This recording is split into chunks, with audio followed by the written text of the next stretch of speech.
अस्सलाम वालेकुम। आपका दोस्त मोहम्मद इम्तियाज़ आज की जो मैं वीडियो आपके साथ शेयर करना चाहता हूँ रमज़ान मुबारक के बारे में। हज़रत अबू हुरैरा रज़ी अल्लाह ताला अन्हा बयान करते हैं कि रसूलुल्लाह सल्लल्लाहु अलैहि वसल्लम ने फरमाया, तुम्हारे पास एक बाबरकत महीना रमज़ान आ चुका है।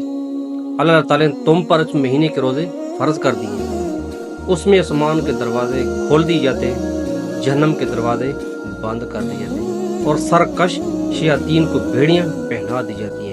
और इसमें एक रात है जो 1000 महीनों से बेहतर है। जो इस रात की नेकी इबादत से महरूम रहा तो बस महरूम ही रहा। अगर मेरी ये वीडियो अच्छी लगे तो तमाम दोस्तों के साथ लाजमी शेयर कीजिएगा। कल एक नई वीडियो के साथ मैं हाजिर होऊंगा। तब तक के लिए